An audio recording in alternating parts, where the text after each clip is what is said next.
My wife cheated on me with my best friend. I caught them together, and now she wants to fix it, Hey, Reddit, I never thought I'd be in this situation, but here I am. My wife, Katie, and I have been married for 8 years.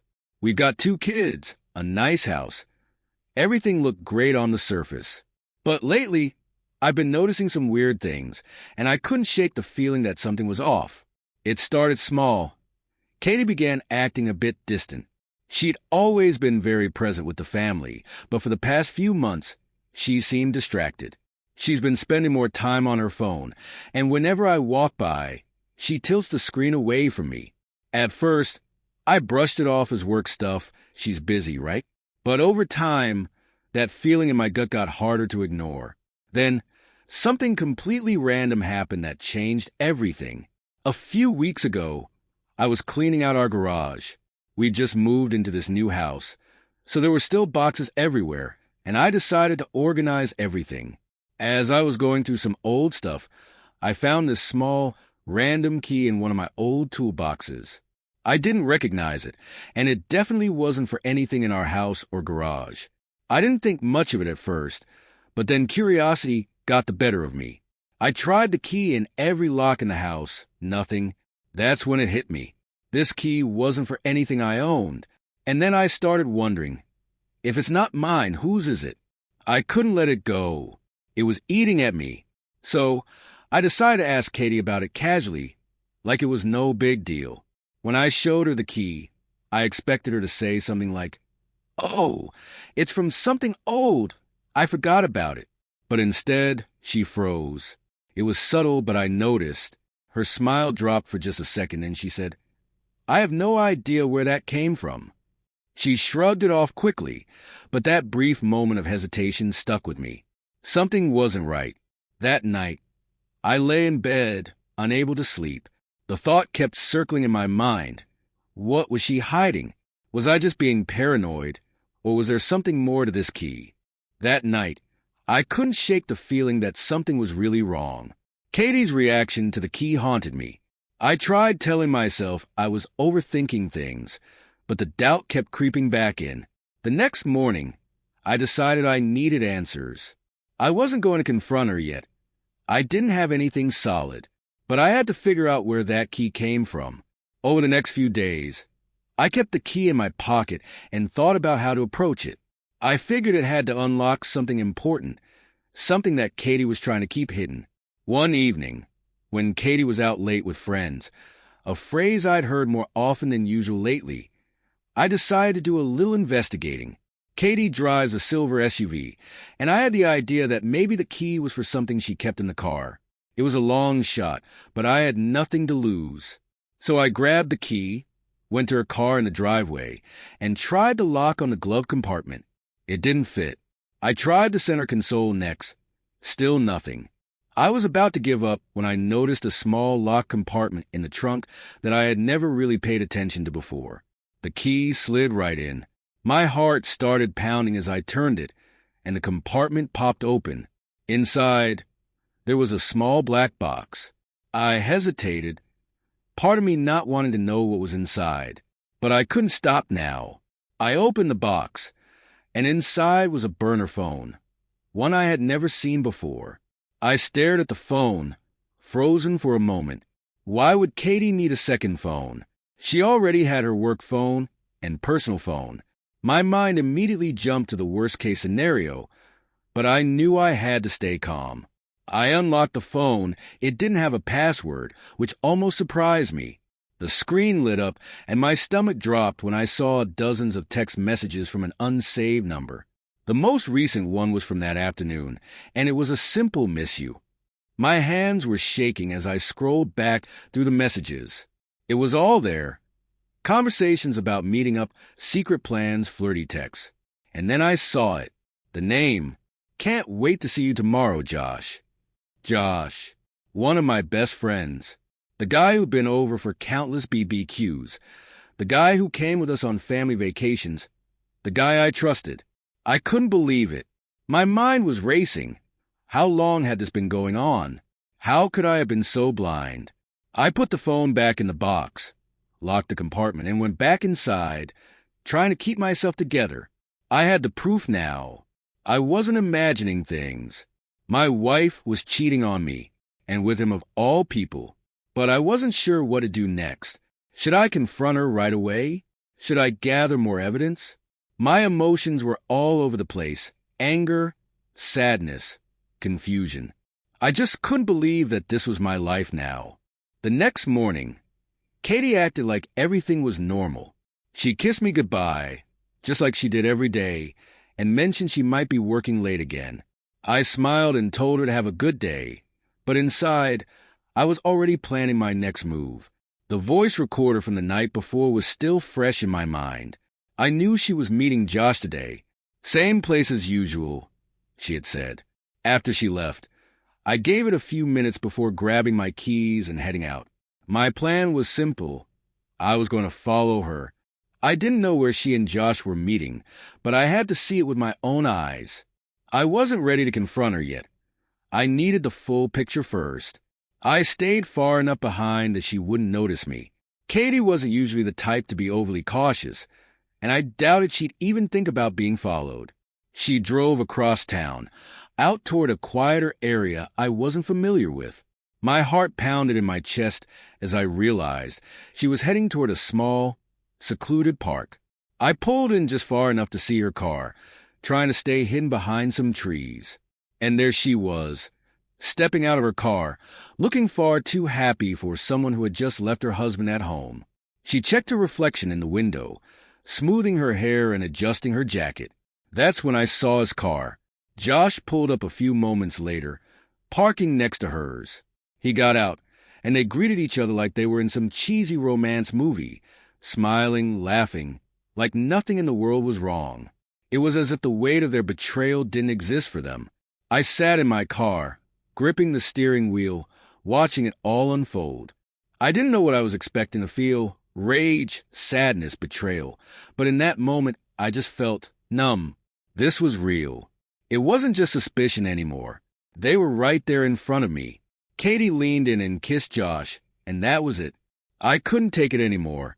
I wasn't ready to confront them, but I couldn't just sit there and watch either. I backed out of the park slowly, my mind racing with what to do next. I had the proof. I had seen it with my own eyes. Now the question was, how do I confront the two people who just destroyed everything I thought I knew? I drove home in silence, my hands shaking on the wheel. The image of Katie and Josh laughing together, kissing, played on repeat in my head. It felt surreal, like some twisted dream I couldn't wake up from. But I had seen it with my own eyes. There was no denying it now. When I got home, I just sat in the car for a while, staring at the front door. This was our house, the place we'd built together, where we were raising our kids. How could it all be falling apart like this? I thought back to when we first met, how easy everything seemed back then, how sure I was that we'd be together forever. But now I didn't know what was real anymore. I knew I had to confront her, but I didn't want to do it in front of the kids. They didn't deserve to be part of this mess. So I waited. When Katie came home that evening, I pretended like nothing was wrong, even though it felt like I was living in a stranger's life. She smiled at me, asked about my day, and I just nodded, giving her short answers, trying not to let my emotions show. The next morning, I decided to take action. I couldn't keep living with this secret. So after she left for work, I sent Josh a text. We need to talk. Today. No excuses. He didn't respond right away, but I knew he would eventually. Around lunchtime, my phone buzzed. It was Josh. What's up, man? Everything okay? I clenched my jaw. Everything okay? How could he even ask that? I know, Josh. I know about you and Katie. There was a long pause before his reply came in. I don't know what you're talking about. Of course, he was going to play dumb. He wasn't the type to admit anything unless he was cornered. But I had the proof.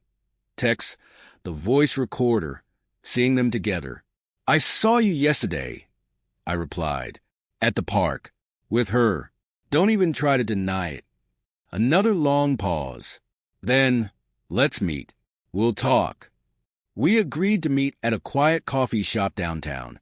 I wasn't sure what I was expecting. Maybe an apology, maybe some kind of explanation, but when Josh walked in, he didn't look guilty at all. In fact, he looked annoyed.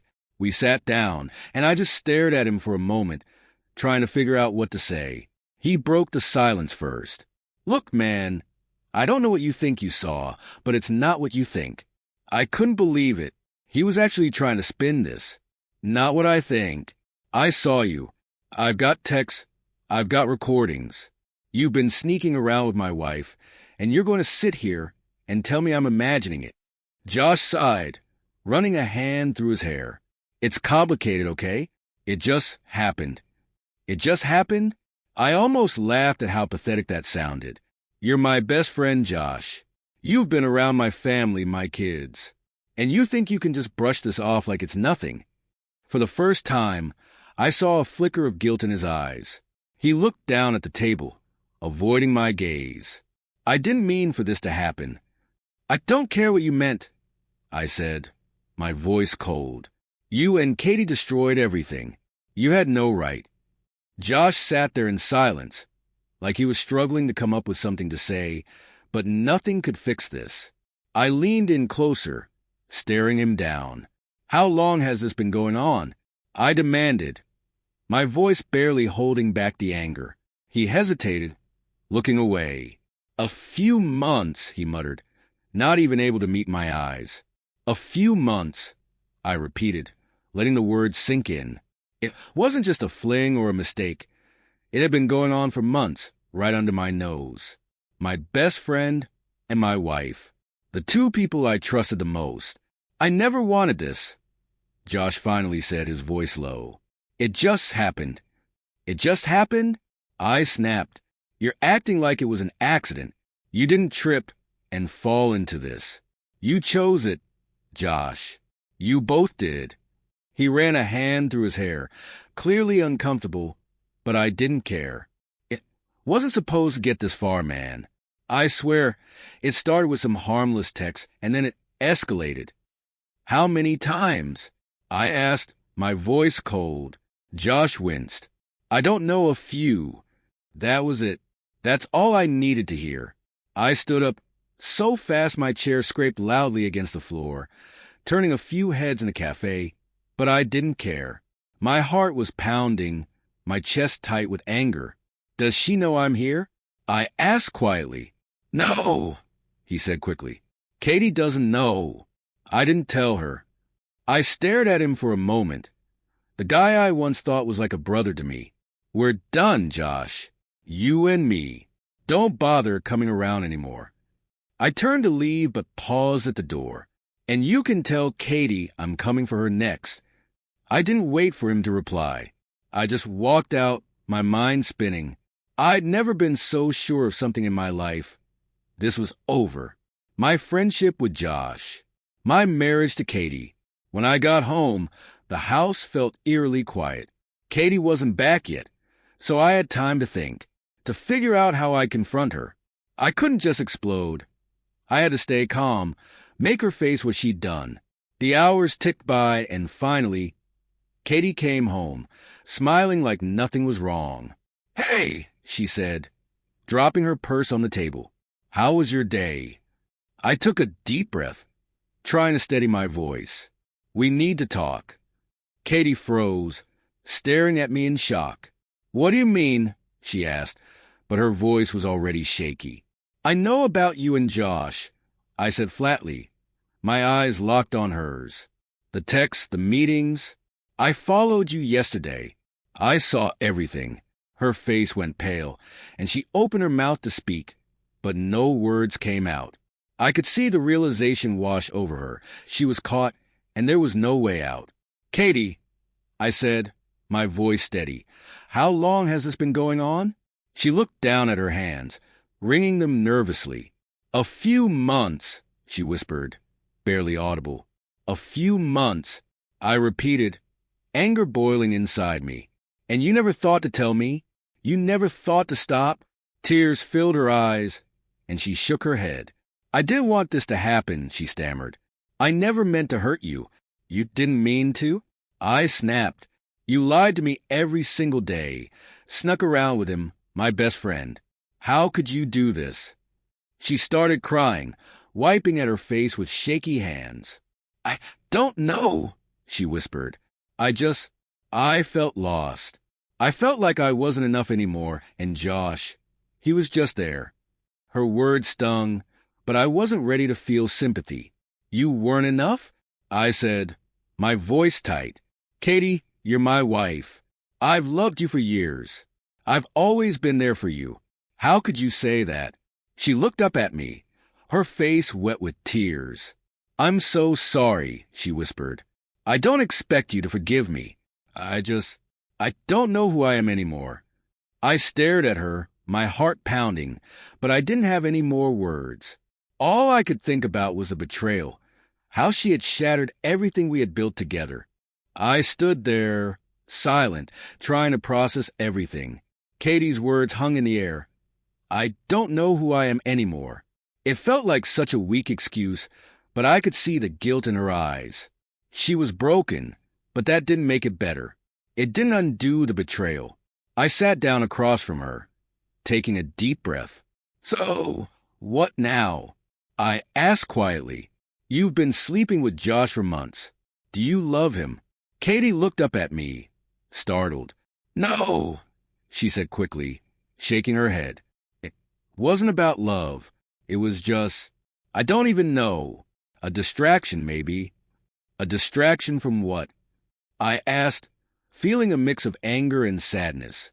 From me? From our family? She wiped her eyes again. From myself? She whispered. I felt like I was losing who I was. I don't even recognize myself anymore. I wanted to believe her, but it didn't change what she'd done. And what about me, Katie? You didn't think about what this would do to me? To the kids? She started crying again, but I didn't have the energy to comfort her. I was too hurt, too angry. I don't know what to do, she whispered through her tears. I never wanted it to go this far. Well, it did, I said, my voice flat. And now we have to deal with it. We sat there in silence for a long moment, neither of us knowing what to say next. I could see the regret in her eyes, but the damage was done. Nothing she could say would make this better. I need some time, I finally said, standing up. I don't know if I can fix this. I don't know if I want to. Katie looked up at me, her eyes filled with fear. Are you going to leave? She asked, her voice barely a whisper. I don't know, I said honestly, but I can't pretend this didn't happen. Katie sat there, tears streaming down her face, but I couldn't bring myself to feel any sympathy. Not now. Not after everything. I don't know if I can stay, I said quietly, looking away from her. She started to say something, but I held up my hand. I just need time. You've been lying to me for months, and I can't just forgive that. Katie's sobbing got quieter, and she nodded slowly. I understand, she whispered, her voice shaky. I don't expect you to forgive me. I don't want to hear excuses. I interrupted, my voice sharper than I intended. You made your choices. You knew what you were doing, and you did it anyway. She flinched, as if my words hit her physically. But I wasn't going to soften. I had been blindsided by her betrayal, and now she had to deal with the consequences. I need space, I said, standing up. I'm going to stay at a friend's place for a while. Her eyes widened in panic. No, please, she said, standing up too. Don't leave. We can talk about this, work through it. I'll do anything. I shook my head. I can't be here right now, Katie. Every time I look at you, all I see is you with Josh. I can't do that to myself. She reached out like she wanted to touch me, but I stepped back. Give me time, I said, my voice firm. We can talk more later, but right now, I need to be away from all this. Katie didn't say anything else. She just stood there, looking heartbroken. But in my mind, it was too late for apologies. I grabbed my keys and headed for the door. As I stepped outside, the cool night air hit me, and for the first time all day, I could breathe. My mind was racing, but at least I had made a decision. Staying in that house wasn't an option right now. I needed space. I needed to think about what came next, and I couldn't do that with her around. I drove aimlessly for a while, trying to clear my head. But no matter how hard I tried, the image of Katie and Josh together kept flashing in my mind. The betrayal was so deep, and I didn't know if I'd ever be able to trust her again. I pulled over on the side of the road, leaning my head against the steering wheel. What was I supposed to do now? Could I forgive her? Could I even try? The answer wasn't clear, and maybe it never would be. I parked on the side of the road, my hands gripping the steering wheel as I tried to calm the storm in my head. The pain, the anger, the betrayal, it all felt overwhelming. How was I supposed to move forward from this? Could I ever trust her again? The truth was, I didn't have an answer, and maybe that was why I had to get out of the house. I needed space to breathe, to think. Sitting there, I thought about calling someone. My brother, maybe, or a close friend. But what would I even say? Hey, my wife's been cheating on me with my best friend. Any advice? It felt too raw, too humiliating to talk about just yet. I finally pulled out my phone and texted my buddy Chris. He didn't know about any of this yet, but I just asked if I could crash at his place for a few days. I didn't even need to explain. Chris and I had been close for years, and I knew he wouldn't press me for details unless I was ready to talk. Within minutes, he replied, "Of course, man. Come over anytime. Doors open." With that settled, I started the car and drove to his place. The whole time, my mind kept going back to Katie. The way she cried, the way she begged me not to leave. I couldn't tell if her tears were because she regretted what she did, or because she was afraid of being caught. When I got to Chris's place, it was late, but he was up waiting for me. He didn't ask questions, just gave me a nod and handed me a beer. "Whatever it is, you don't have to talk about it tonight," he said, sitting down on the couch. "But I'm here when you're ready." I nodded, grateful for that. We sat in silence for a while, the TV on low in the background. I was too tired to think, too numb to feel much of anything. I didn't know what my next step was, but for now, being here, away from Katie, was what I needed. As I sat there, staring at the flickering screen, a thought crossed my mind. Was this it? Was this the end of my marriage? Could Katie and I really recover from this? Or was it too broken to fix? Every time I imagined trying to forgive her, trying to rebuild that trust, I felt sick. But then, the other side of me, maybe the side that still loved her, kept whispering that maybe, just maybe, this didn't have to be the end. That thought scared me even more than the idea of leaving her.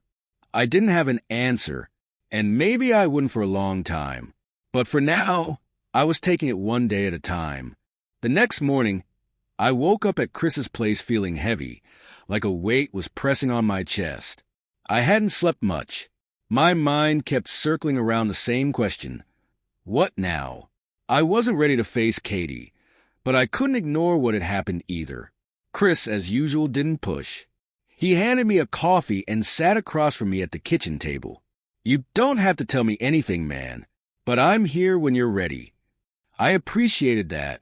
For now, the silence was enough. But eventually, it all came spilling out. I told him about Katie and Josh, about the text, the affair, how I'd followed them and saw it with my own eyes. The whole story. Chris listened without interrupting, his expression growing darker with each detail.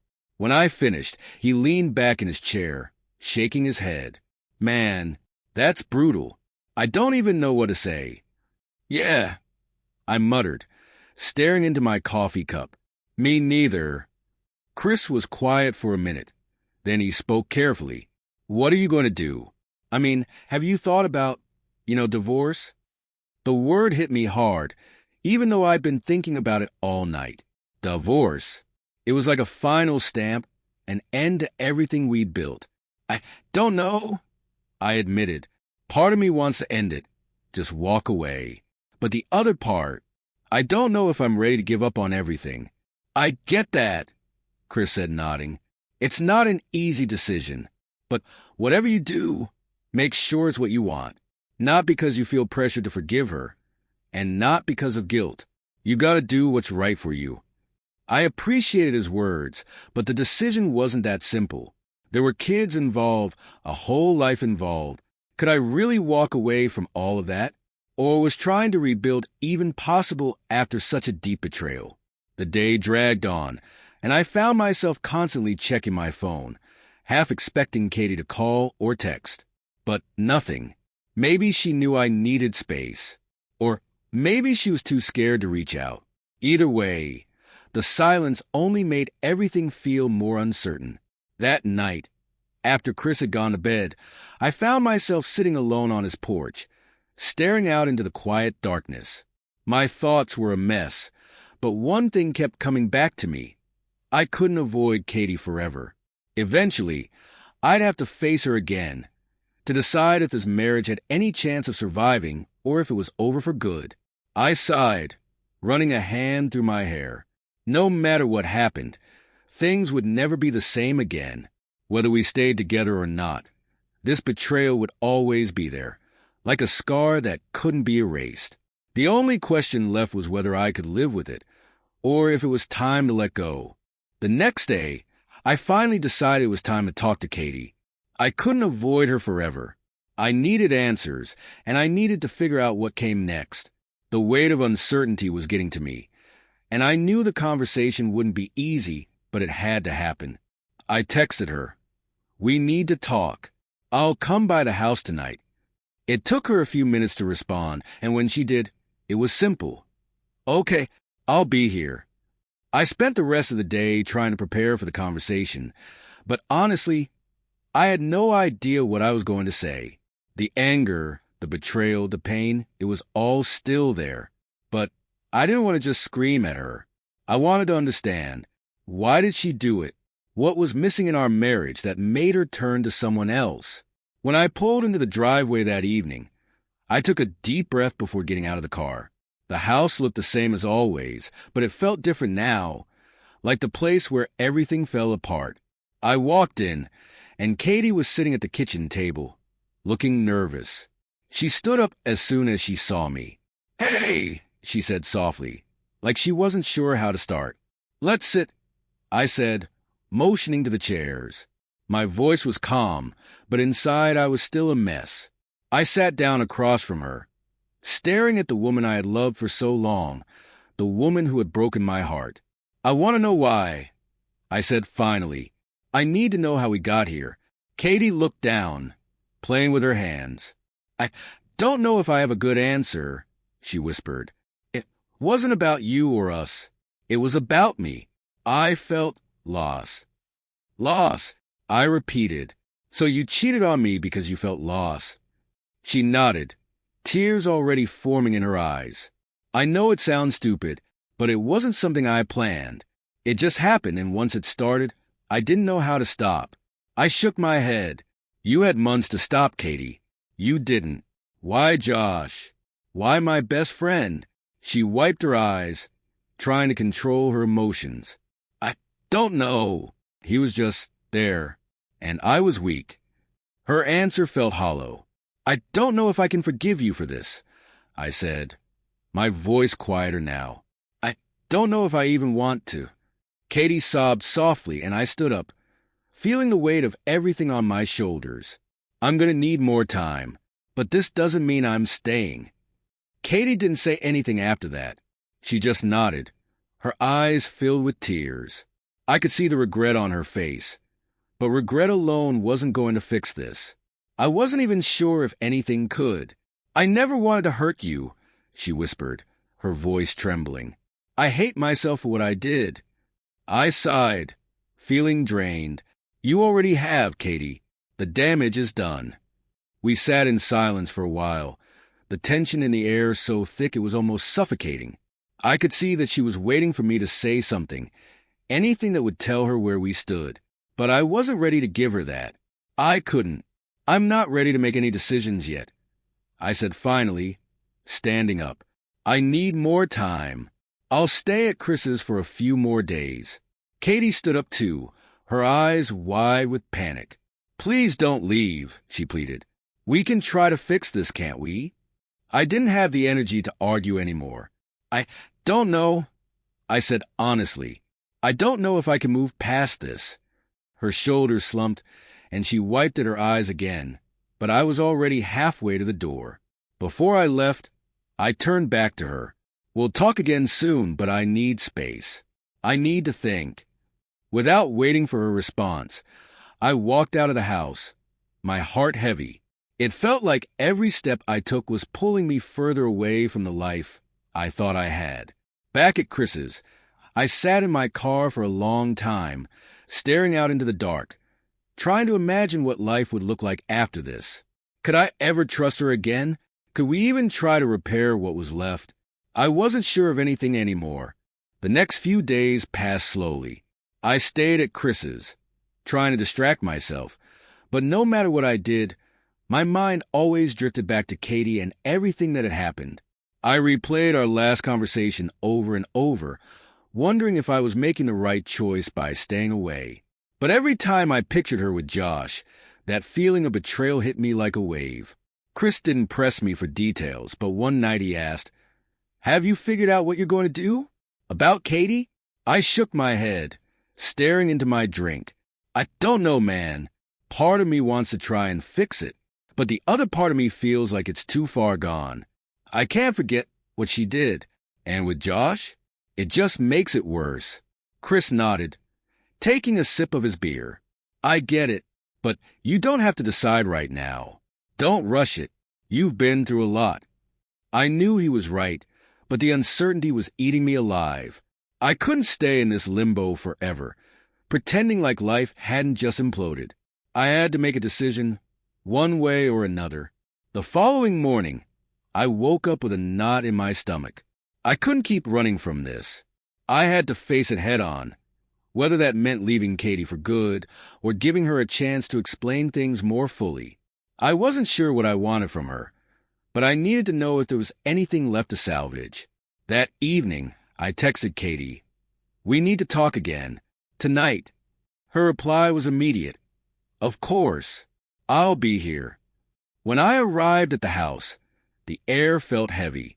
Katie was sitting on the couch, looking nervous, just like the last time. But this time, I could see the desperation in her eyes. "I don't know how we move forward from this," I started, sitting down across from her. "I've been thinking, trying to figure out if there's anything left here, or if this is the end." Katie looked down, biting her lip. "I understand," she whispered, "but I need you to know, I love you. I always have. I made a terrible mistake." "Mistake," I echoed, my voice sharper than I intended. "A mistake is forgetting to pick up milk. What you did, that wasn't a mistake, Katie. You made a choice, over and over again." Tears filled her eyes, but I didn't stop.